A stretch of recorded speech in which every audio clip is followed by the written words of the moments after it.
Okay, अस्सलाम वालेकुम। So first part में हमने सिंपल लीनियर रिग्रेशन को डिस्कस किया था, जो कि हमारे इस वीक के टॉपिक्स में से फर्स्ट टॉपिक था। और सेकंड टॉपिक जो हमारे पास है वो है हमारे पास लीस्ट स्क्वेयर्स मेथड।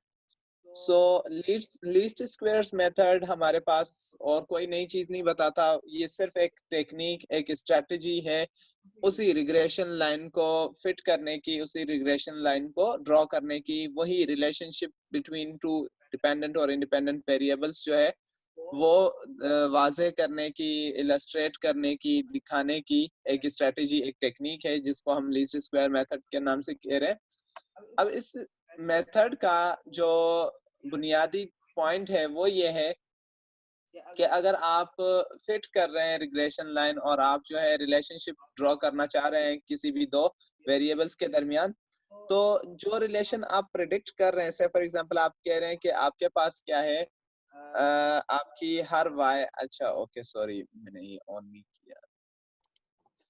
यस, सो अगर हम कह रहे हैं कि हमारे पास जो वेरिएबल्स हैं वो इस तरह से रिलेटेड हैं कि वाई आई जो है वो हमारे पास है कोई B not plus B one times x I, यानी कि जैसे जैसे हम एक्स आई की वैल्यू प्रोवाइड कर रहे हैं उसके करस्पॉन्डिंग हमें कोई वाई आई जो है वो अप्रोक्सीमेटेड मिल रहा है, एस्टिमेट कर रहे हैं हम कि अगर डेटा में से एक्स की यानी कि इंडिपेंडेंट की वैल्यूज हम दे रहे हैं, ठीक है, तो हमें डिपेंडेंट की वैल्यूज करीब तर मिल रही हैं उनके एक्चुअल वैल्यूज की, यानी कि हम डिपेंडेंट वैल्यू वेरिएबल की वैल्यूज जो है उनको प्रेडिक्ट कर रहे हैं किसी हद तक, ठीक है। तो अब क्या है कि अगर मैंने इन वाई आईज को प्रेडिक्ट किया है, से फॉर एग्जांपल मैं प्रेडिक्टेड वैल्यू को इस तरह से शो कर रहा हूँ कि ये मेरे पास क्या है, वाई आई की वो प्रेडिक्टेड वैल्यू है जो मैंने प्रेडिक्ट की है, सही है।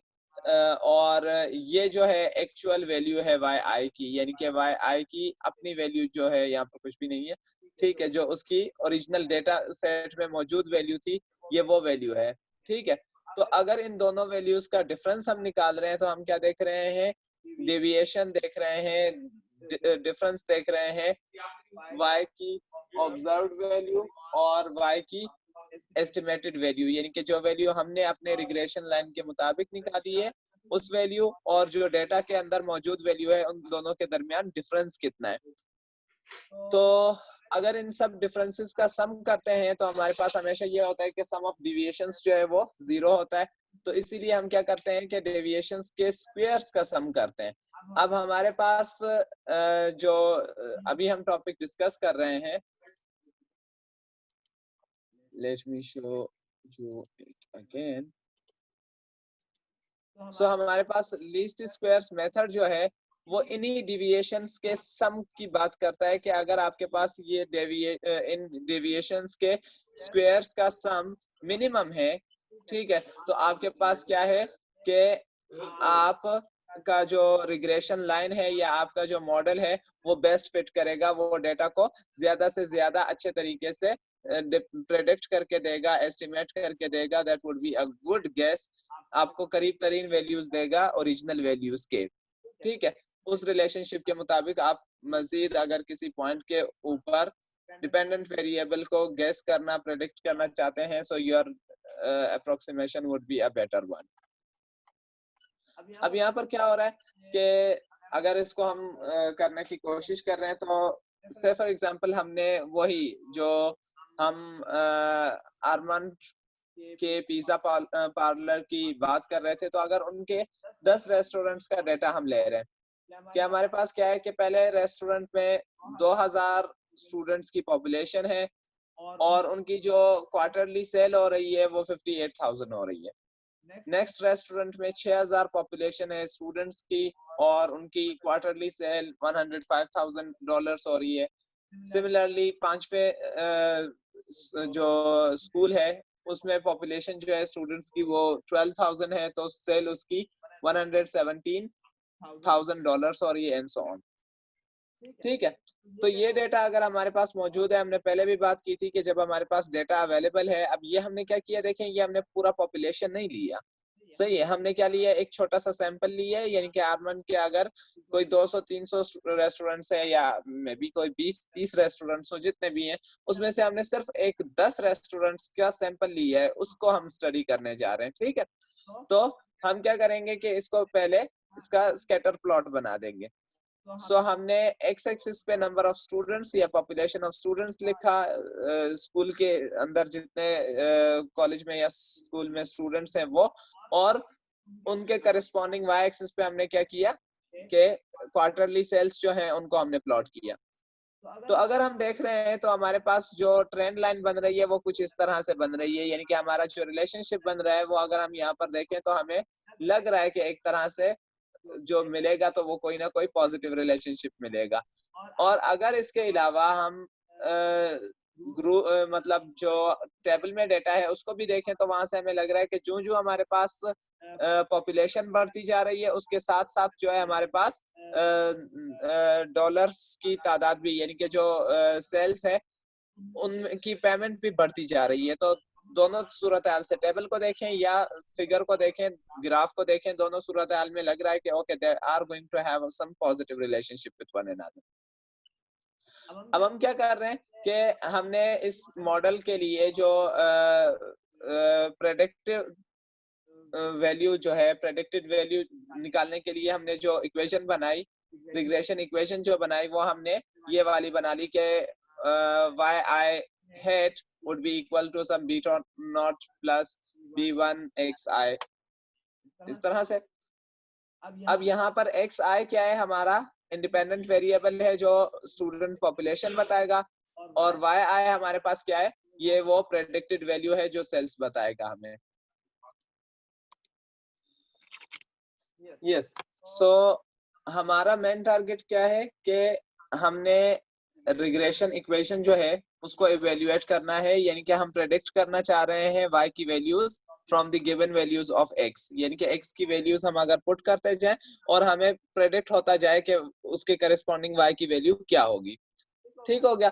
तो इस तरह करने के लिए हमें क्या चाहिए, ये b0 और b1 चाहिए। अगर ये चीजें हमें मिल जाएं तो हम एक इक्वेशन हमेशा के लिए बना देंगे इस सैंपल के लिए, कि जो हमें इस सैंपल का भी अच्छे तरीके से बताती रहेगी, और उसके अलावा अगर पॉपुलेशन के लिए भी हमें अप्रोक्सीमेट करना चाहें तब भी हमें एक अच्छा सा एस्टिमेट दे सकेगा। अगर हमारी ये एस्टिमेशन जो है वो अच्छी है तो एक अच्छा सा एस्टिमेट मिलेगा कि अगर हम पॉपुलेशन के लिए भी कैलकुलेट करना चाहें तो हम प्रेडिक्ट कर सकते हैं कि ओके अगर x ये हो तो y उसके करस्पॉन्डिंग क्या मिलेगा, अगर पॉपुलेशन ऑफ द स्टूडेंट्स इतनी हो तो उसके करस्पॉन्डिंग हमें सेल्स कितने मिलेंगे। ठीक हो गया। तो अब हमारा जो टारगेट है वो क्या है, b0 और b1 की वैल्यू निकालना है। सो अगर हम यहीं पर लिख रहे हैं, ये से फॉर एग्जांपल मैंने लिखा कि ये हमारे पास है yi बार हेड सॉरी, और that is equals to b0 plus b1 times xi।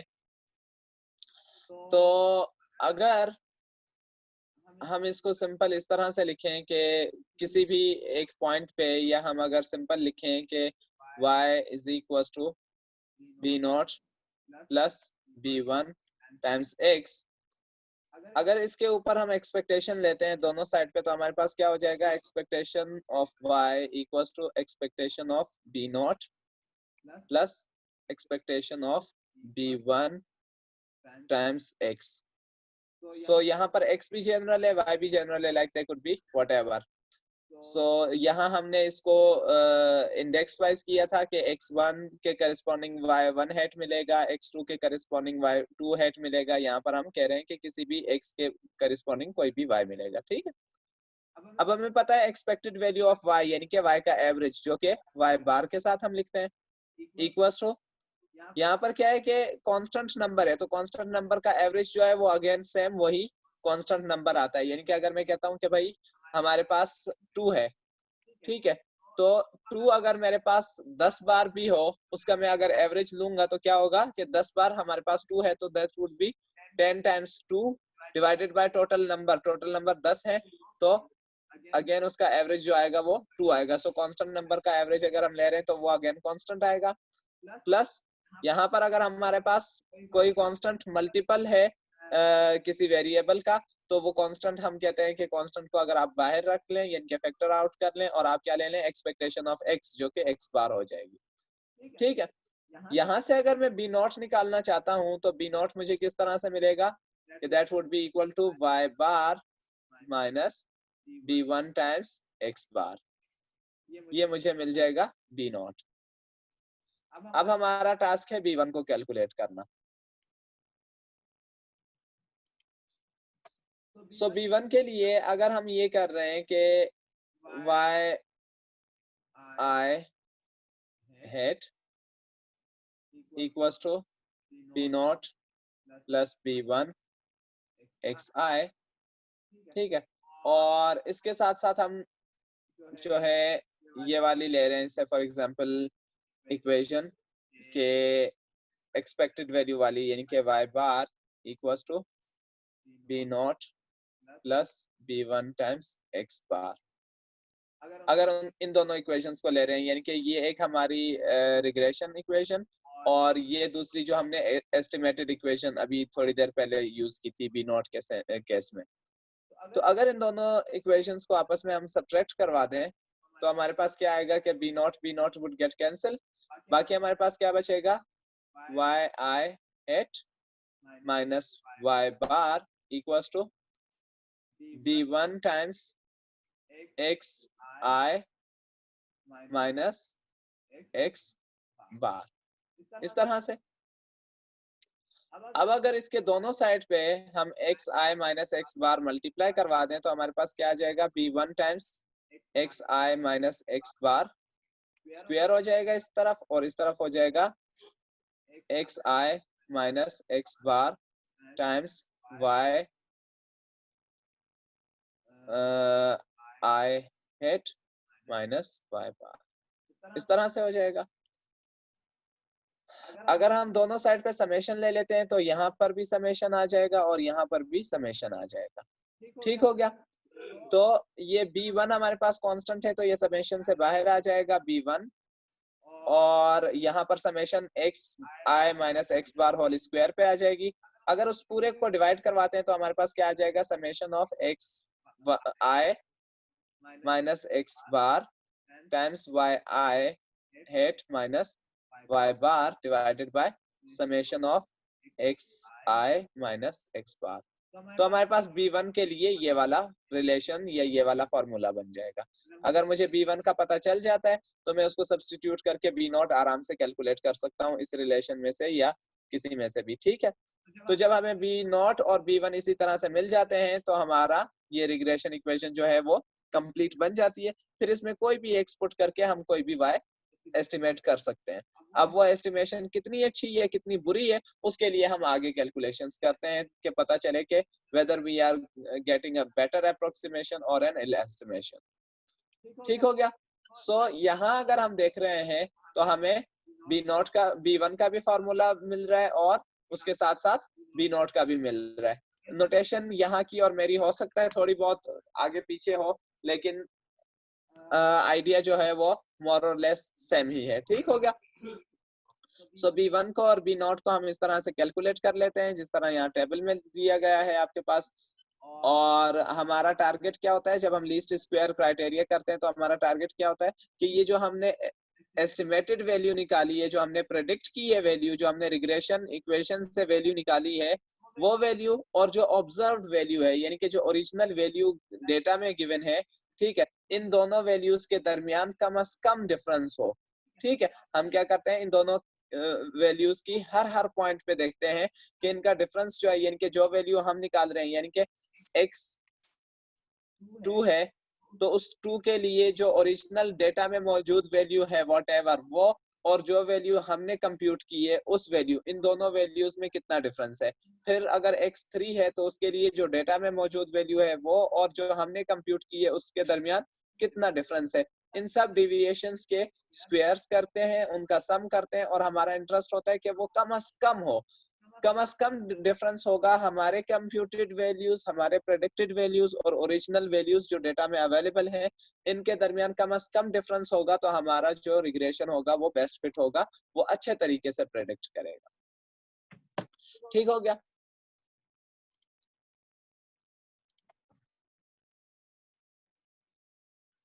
सो हमारे पास B0 B1 वगैरह आ गया। अब अगर हम उसी डेटा के लिए कंप्यूट करते हैं कि हमारे पास x बार यानी कि x का मीन क्या है, हमारे पास y बार क्या है, तो हम उस डेटा के लिए x बार y बार कंप्यूट कर लेते हैं। ठीक है, अब जो नीडेड कैलकुलेशंस हैं वो हम कर रहे हैं, यानी कि हमारे पास टोटल 10 रेस्टोरेंट्स का डेटा है जिनमें number of population student population given है, हमारे पास sales in thousands of dollars given है। हमने x की डिविएशन देखी अबाउट मीन के x जो है वो अपने मीन से कितना दूर दूर तक स्कैटर्ड है। अगर उसकी एवरेज हमारे पास 140 है x की, ठीक है, नॉट 140 सॉरी, अगर 14 उसकी एवरेज है और y की एवरेज 130 है, तो 14 से कितना दूर है x के पॉइंट्स, और सिमिलरली 130 से y के पॉइंट्स कितना दूर है। ठीक है, अगर हमारे पास x और y की डेविएशंस मौजूद हैं, हम उनकी दोनों डेविएशंस की प्रोडक्ट और उनका डेविएशन का स्क्वायर जो कि हमारे पास यहाँ पर दोनों फार्मूलाज में यूज होंगे, तो जो जो डेटा यूज हो रहा है वो हमने इस टेबल में कंप्यूट कर लिया। अब उसकी मदद से हमने B1 की वैल्यू कंप्यूट कर ली और B0 की वैल्यू कंप्यूट कर ली जो कि 5 और 60 मिली। तो हमारी रिग्रेशन इक्वेशन जो इस केस के लिए बनी वो क्या बनी कि y hat equals to 60 plus 5 times x, यानी कि B0 की वैल्यू 60 और B1 की वैल्यू 5 मिली हमें। अब अगर इसमें हम कोई भी देखना चाहते हैं किसी भी पॉइंट पे कि से फॉर एग्जांपल अगर हमारे पास किसी एक रेस्टोरेंट में स्टूडेंट पॉपुलेशन 16,000 स्टूडेंट्स है, तो उस रेस्टोरेंट का सेल हमारे मॉडल के मुताबिक, हमारी इक्वेशन के मुताबिक कितना होगा, तो हमारी इक्वेशन के मुताबिक उनका जो सेल होगा वो $140,000 का होना चाहिए। ठीक है, और अगर हम टेबल में देखें तो हमारे पास क्या हो रहा है कि जो ओरिजिनल डेटा अवेलेबल है उसमें क्या दिखाया गया है, उसमें कह रहे हैं कि अगर आपका 16,000 की पॉपुलेशन है तो आपका सेल 137,000 हो रहा है, जो कि हमारा 140 आया है या 160 आया, आई डोंट नो, 140। सो 140,000 और 137,000 या 136,000 are okay, close enough.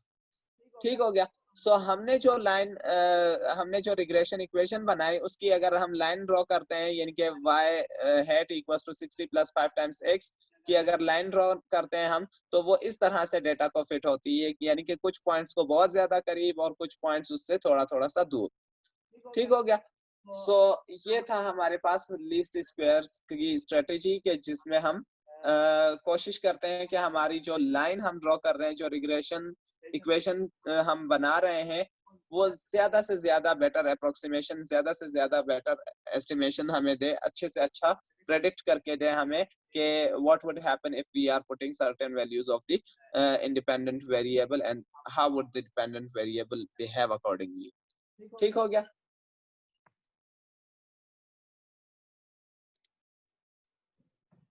Okay, अब अगर हमने रिग्रेशन लाइन जो है वो ड्रॉ कर ली है, रिग्रेशन इक्वेशन का हमें पता चल गया, तो हम इतना कॉन्फिडेंट हैं और इतना सेटिस्फाइड हैं कि चले हमने एक वे ढूंढ लिया है अप्रोक्सीमेट करने का, प्रेडिक्ट करने का, कि हम इंडिपेंडेंट डेटा की मदद से डिपेंडेंट डेटा को प्रेडिक्ट कर रहे हैं। अब वो प्रेडिक्शन कितनी अच्छी है या कितनी बुरी है वो देखने के लिए हम एक चीज कैलकुलेट करते हैं जिसको हम कहते हैं coefficient of determination. Coefficient of determination simply हमें बताता है कि हमने जो लाइन ड्रॉ की है या हमने जो कंक्लूजन ड्रॉ किया है वो कितना बेहतर है, वो कितना अच्छा है, वो कितना इफेक्टिव है, like how well we can predict the data using this the relationship that we have established. ठीक है, तो ये हमें सिर्फ क्या बताता है, the goodness of the fit for the estimated regression equation.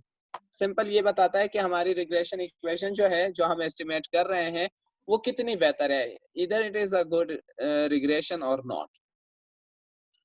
तो अब उसके लिए हम करते क्या है, थोड़ा सा हम देखते हैं यहाँ पर इस फिगर को ताकि हमें समझ में आ जाए। देखें, ये जो रेड डॉट्स हैं हमारे पास, ये हमारे पास क्या है, डेटा पॉइंट्स हैं, यानी कि ये हमारे पास डिफरेंट एक्स वैल्यूज के करस्पॉन्डिंग वाई वैल्यूज हैं। ठीक हो गया। सो ये हमारे पास डेटा पॉइंट्स हैं जो भी रेड डॉट्स हमें नजर आ रहे हैं। ठीक है, ग्रीन लाइन जो है हमारी, ये हमारी रिग्रेशन लाइन है।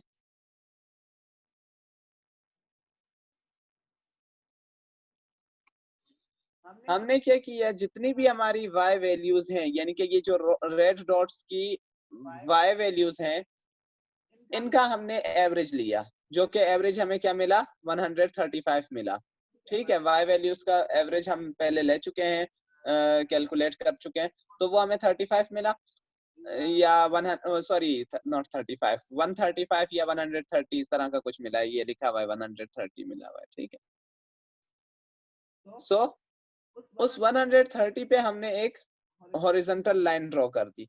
ठीक है, यानी कि ये हमारे पास y एक्सिस का एवरेज शो कर रहा है, मीन वैल्यू शो कर रहा है y वैल्यूज की। जितने भी हमने वो 10 y वैल्यूज ली थी, यानी कि सेल्स इन $1000 ली थी, तो उनका बता रहे हैं कि $130,000 एवरेज सेल है उन सब 10 रेस्टोरेंट्स का, अगर हम एवरेज ले रहे हैं तो। ठीक है, अब ये जो रेड डॉट्स हैं, यानी कि जो हमारे y वैल्यूज हैं, जो हमारे सेल्स हैं इन $1000s, इनमें कुछ नीचे कुछ ऊपर हैं रिग्रेशन लाइन से, ग्रीन लाइन से, सारे जो हैं वो लाइन के ऊपर नहीं है। तो जो पॉइंट्स लाइन से ऊपर हैं या लाइन से नीचे हैं, हम क्या कहते हैं कि ये एरर पॉइंट्स हैं, यानी कि अगर ये बहुत ज्यादा दूर हैं तो हमारे पास रिग्रेशन से बहुत ज्यादा एरर आ रही है, और अगर कम दूर है तो हमारे पास कम एरर आ रही है। तो हम क्या देखते हैं कि ये जो रेड डॉट है, जितना ये ग्रीन लाइन से दूर है, मैंने इसका ये रिमूव कर दिया, तो जितना ये ग्रीन लाइन से दूर है, इस ग्रीन लाइन और रेड डॉट के दरमियान जो डिफरेंस है, ग्रीन लाइन हमारा क्या शो कर रही है, y हेट को। ग्रीन लाइन से हम y हेट की वैल्यूज को शो कर रहे हैं, यानी कि प्रेडिक्टेड वैल्यूज ऑफ y, जो हम प्रेडिक्ट कर रहे हैं अपने रिग्रेशन के साथ। और ये जो रेड डॉट है बजाते खुद, ये किसको शो कर रहा है, y की जो एक्चुअल ऑब्जर्व्ड वैल्यू है, जो y की वैल्यू टेबल में है। ठीक है, तो ये जो डिफरेंस हमें नजर आ रहा है, यानी कि रेड डॉट और ग्रीन लाइन के दरमियान, इसको हम क्या कहते हैं, एरर की डिविएशन कहते हैं। यानी कि कितना एरर है हमारे पास, ये जो रिग्रेशन लाइन है ये कितना दूर है, कितना नीचे, ये कितना ऊपर है इन एक्चुअल पॉइंट्स से, कितनी दूरी है, कितना डिफरेंस है इनके दरमियान। डिफरेंस को हम डेविएशन कहते हैं। तो ये डिफरेंस किस वजह से आ रहा है, एरर की वजह से आ रहा है, यानी कि हमारा एक्चुअल पॉइंट जो है वो ऊपर है और रिग्रेशन लाइन उससे नीचे है। दूसरा डिफरेंस, ये जो रिग्रेशन लाइन है ये मीन वैल्यू से कितना दूर है। रिग्रेशन लाइन की वैल्यूज को हम y हेड से शो कर रहे हैं, मीन वैल्यू को हम y बार से शो कर रहे हैं।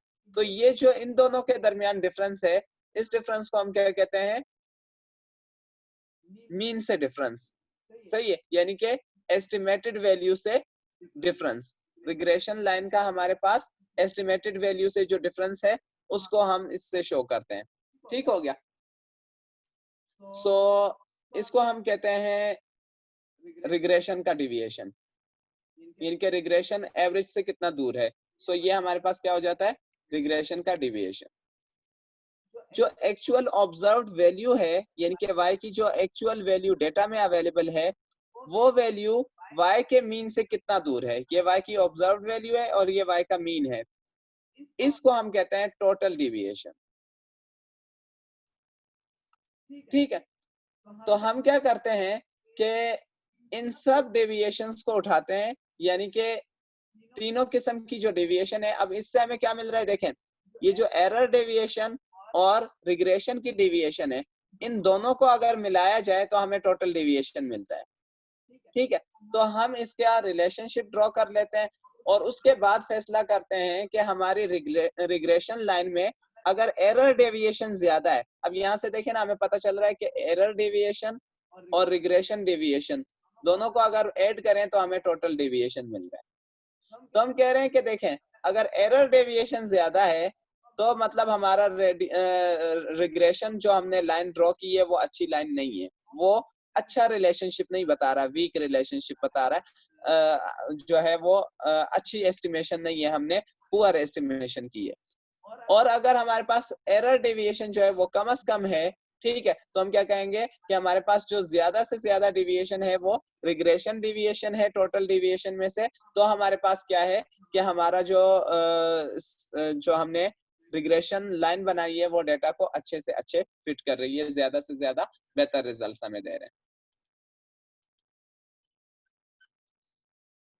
अब आ जाए इन पॉइंट्स को वन बाय वन डिस्कस करते हैं, जो हमने अभी डिविएशंस के बारे में बात की।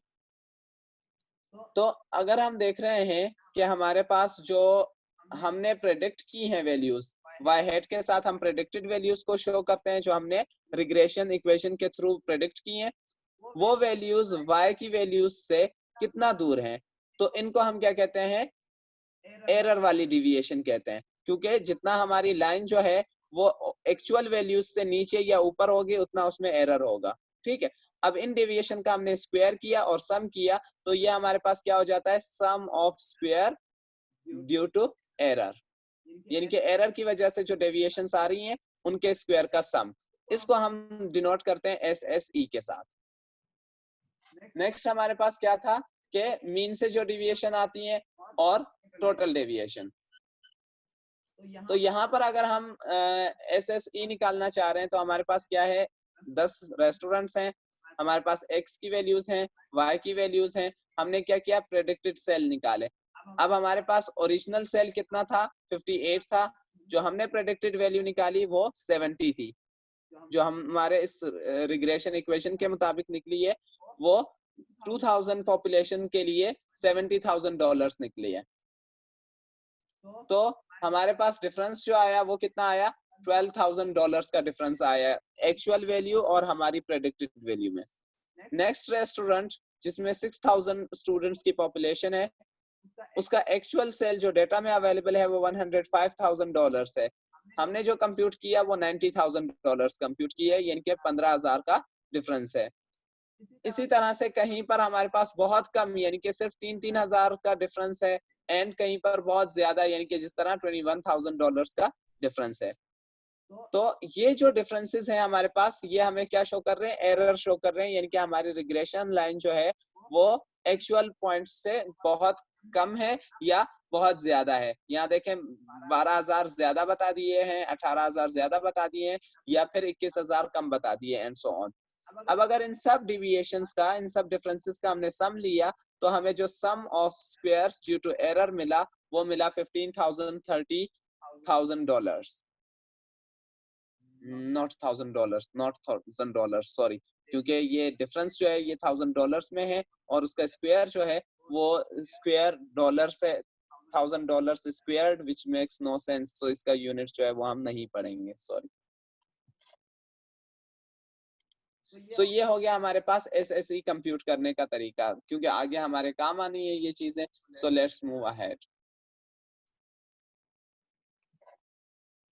दूसरा हमारे पास क्या है कि हम देख रहे हैं कि हमारी जो एक्चुअल पॉइंट्स हैं यानी कि डेटा में जो वैल्यूज अवेलेबल हैं वो अपने उन्हीं वाई वैल्यूज के मीन से कितना दूर हैं, जिसको हमने total sum of square, total deviation कहा था। यहाँ पर जब हमने शो किया था ये वाला कि जो एक्चुअल डेटा पॉइंट है वो अपने मीन से कितना दूर है, तो ये हमारे पास टोटल डिविएशन थी। अब यहाँ पर हम क्या कर रहे हैं कि देख रहे हैं कि हर वैल्यू जो है वो अपने मीन से कितना दूर है। सो जितना वो अपने मीन से दूर होगी वो हमारे पास क्या होगा, मीन के करस्पॉन्डिंग डिविएशन होगा, जिसको हम टोटल डिविएशन कह रहे हैं।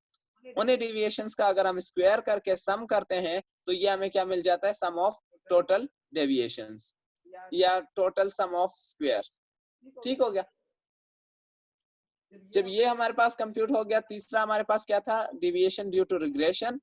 तो वो हमारे पास क्या था कि जो हमारे पास मीन है वो हमारे प्रेडिक्टेड जो ट्रेंड लाइन है या जो हमने रिग्रेशन लाइन फिट की है उस लाइन से मीन कितना दूर है, यानी कि जो ऑन एवरेज सेल हो रहा है वो और हमारे जो प्रेडिक्टेड सेल्स हैं उनमें कितना डिफरेंस है।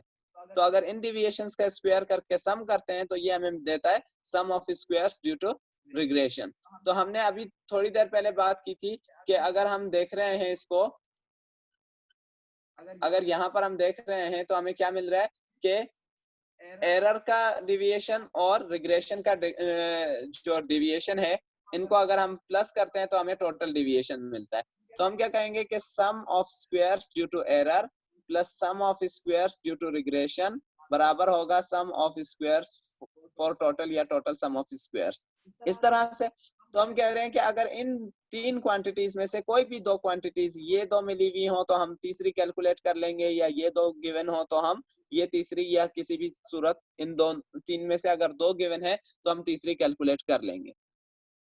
अब यहाँ पर बात होती है कि गुड फिट कब होगा हमारा और बैड फिट कब होगा, यानी कि हमने जो रिग्रेशन लाइन ड्रॉ की है या हमने ये रिग्रेशन इक्वेशन जो बनाई है ये गुड फिट कब होगी।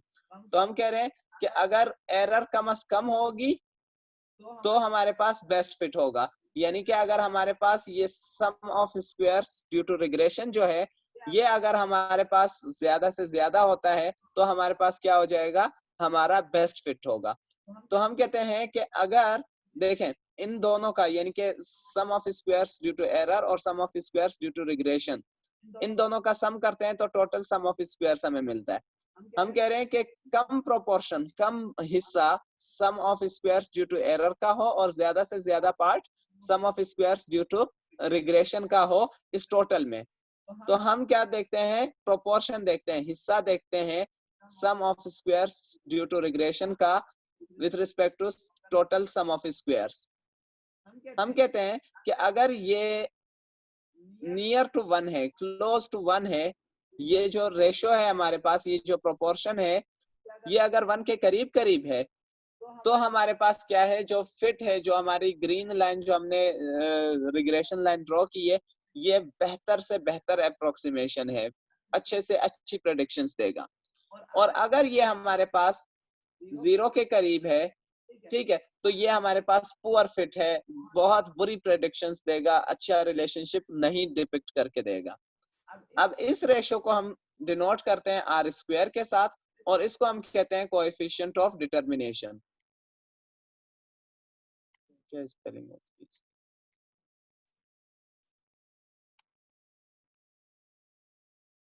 सो कोएफिशिएंट ऑफ डिटरमिनेशन सिर्फ हमें ये बताता है कि आपके पास एरर जो है वो कितनी ज्यादा है, क्योंकि अगर ये एसएसआर एसएसटी का कम से कम हिस्सा होगा, यानी कि अगर ये देखें ना, अगर ये छोटी वैल्यू होगी एसएसटी के मुकाबले में तो ये फ्रैक्शन हमें बहुत कम वैल्यू देगा, 0 के करीब वैल्यू देगा। इसका मतलब एसएसआर के कम होने का मतलब एसएसई का ज्यादा होना है, यानी कि एरर से डेविएशन ज्यादा है। अगर एरर से डेविएशन ज्यादा है तो मतलब एरर्स बहुत ज्यादा है हमारे पास, और एरर्स अगर बहुत ज्यादा है डाटा के मुकाबले में तो हमारे पास क्या हो जाएगा, रिग्रेशन हमारा पुअर फिट होगा। जो ज्यादा से ज्यादा एरर्स दे रहा है तो मतलब वो डेटा की ज्यादातर तर्जुमानी नहीं कर रहा, ज्यादा अच्छा बिहेवियर हमें नहीं बता रहा ना। सो ये चीज हम कैलकुलेट कर रहे हैं। अब कोएफिशिएंट ऑफ डिटरमिनेशन हमें स्ट्रेंथ ऑफ द रिलेशनशिप बता देगा कि कितना अच्छा जो है हमारे पास जो दो चीजें आपस में कनेक्टेड हैं वो किस हद तक जो है हमारा जो फॉर्मूला है या हमारी जो इक्वेशन है वो किस स्ट्रेंथ तक हमें प्रेडिक्ट करके दे रही है। से फॉर एग्जांपल अगर हमें कोएफिशिएंट ऑफ डिटरमिनेशन मिलता है 90% तो हम कहेंगे कि 90% अच्छी प्रेडिक्शंस हमें दे रहा है। अगर वो हमें यानी कि आर स्क्वायर की वैल्यू अगर हमें 30% मिल रही है तो हम कहेंगे कि ओके ये हमें बहुत अच्छी प्रेडिक्शंस नहीं दे रहा। लेकिन ये चीज हमें जो है ये नहीं बता सकती कि जो x और y है यानी कि डिपेंडेंट और इंडिपेंडेंट क्वांटिटीज आपस में पॉजिटिवली रिलेटेड है, नेगेटिवली रिलेटेड है या किस तरह से रिलेटेड है, ये नहीं बता सकता हमें। अगर वो जानना है हमें तो हम क्या करते हैं, कोएफिशिएंट ऑफ कोरिलेशन मालूम करते हैं।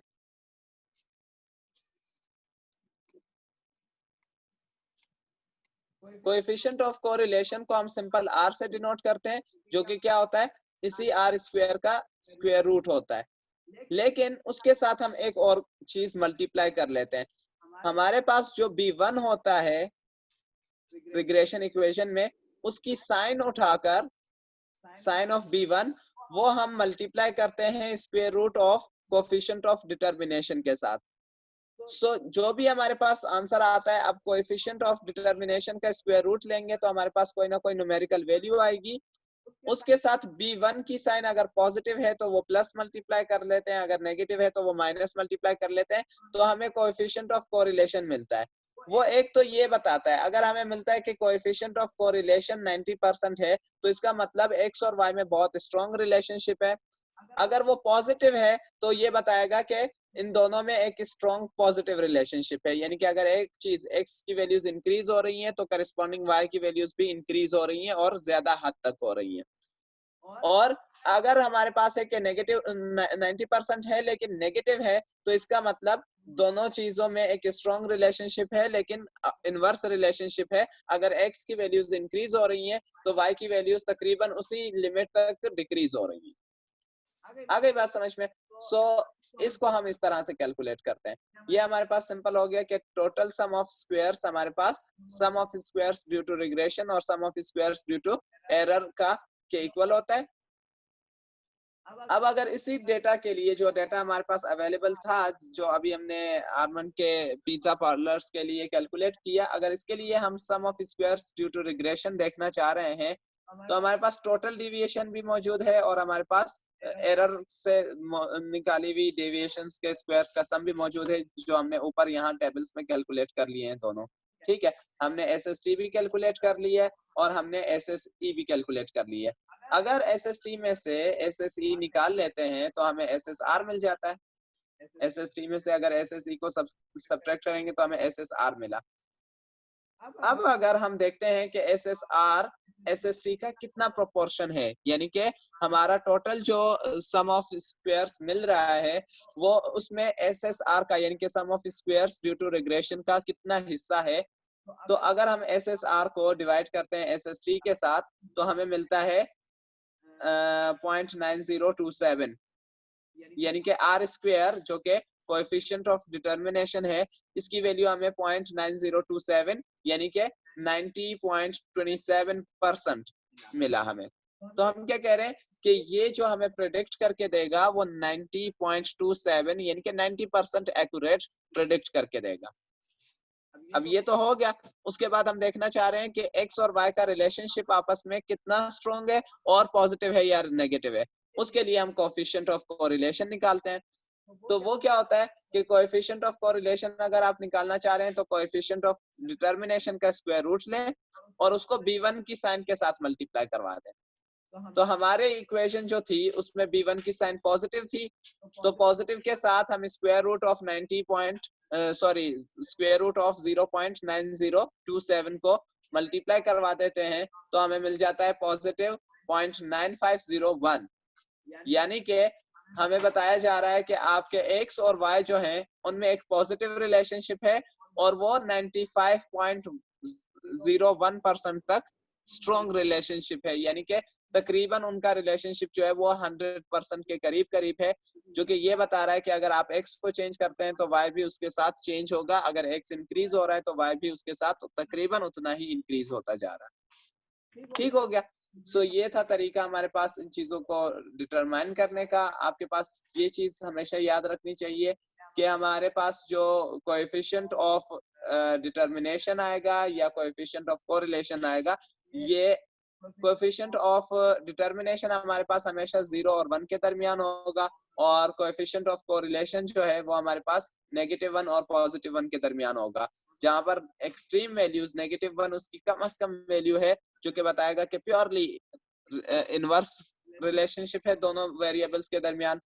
+1 भी एक्सट्रीम मैक्सिमम वैल्यू है जो कि बताएगा कि दोनों में प्योरली पॉजिटिव रिलेशनशिप है और मैक्सिमम हद तक, और 0 बताएगा कि दोनों में कोई रिलेशनशिप नहीं है, दोनों इंडिपेंडेंट है।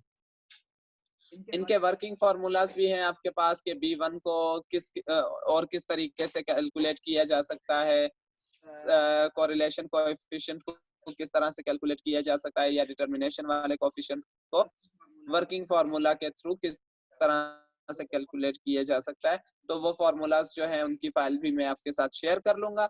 उसके अलावा एक अच्छी बात अगर मैं आपको बताऊं, एक तो ये है कि आपके साथ गूगल कैलकुलेटर जो है वो सर शुएब खान पहले से डिस्कस कर चुके हैं, उसको आप देख लीजिएगा। दूसरा, अगर हम एक टूल देखना चाहें कि ऑनलाइन जो है हम किस टूल के साथ रिग्रेशन इक्वेशन और रिग्रेशन लाइन फिट कर सकते हैं, तो वो हम आकर करते हैं। अगर हम यहाँ पर लिखें डेस्मोस, तो डेस्मोस यूज करना आप सबको आता है। डेस्मोस ग्राफिंग कैलकुलेटर अगर हम स्टार्ट करते हैं जिस तरह यहाँ पे आपको नजर आ रहा है, इसमें यहाँ ये प्लस वाले आइकॉन पे अगर आकर क्लिक करते हैं तो इसमें हमें टेबल बनाने का एक ऑप्शन है। यहाँ पर हम x की वैल्यूज देते हैं और करस्पॉन्डिंग y की भी वैल्यूज देते हैं। तो से फॉर एग्जांपल हम यहाँ से कॉपी करें वैल्यूज को, तो हमें कौन सी वैल्यूज मिलती हैं? x की वैल्यूज ये थी हमारे पास 2 6 8 8 12 16 and so on. So I don't know if I could copy them. ये तो सारा कॉपी हो रहा है। अगर मैं इनको यहाँ से कॉपी करता हूँ इस तरह, तो let me try if I can copy them in a good way.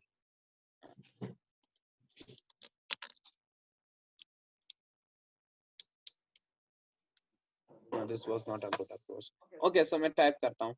It was to, चलिए randomly कुछ भी टाइप करते हैं। लास्ट में थोड़ी ये वही यूज लें।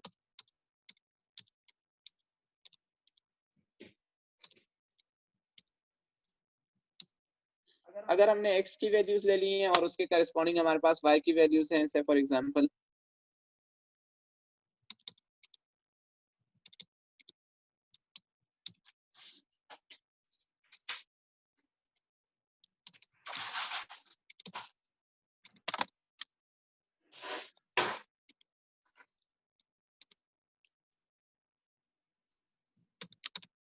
इस तरह से ये वैल्यूज हैं हमारे पास दोनों की, और हम क्या कंप्यूट करना चाह रहे हैं कि इन, जी सर,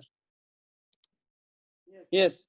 सो जब हमने डेटा दे दिया, कोई भी हमारे पास जो इंडिपेंडेंट और डिपेंडेंट का डेटा हमारे पास अवेलेबल है, तो वो हमने कॉपी करके पेस्ट कर दिया या हमने इस तरह से टाइप कर दिया, जो भी हमारे पास पॉसिबिलिटी है। सो अब हमें क्या चाहिए? इसकी रिग्रेशन इक्वेशन चाहिए है। तो हम क्या कर रहे हैं कि यहाँ पर हम दे देते हैं कि जिस तरह हमारे पास क्या था कि y equals to B not plus B one times X, तो हम क्या दे देते हैं यहाँ पे? हमारे पास y1 और x1 है, तो हम दे देंगे कि y1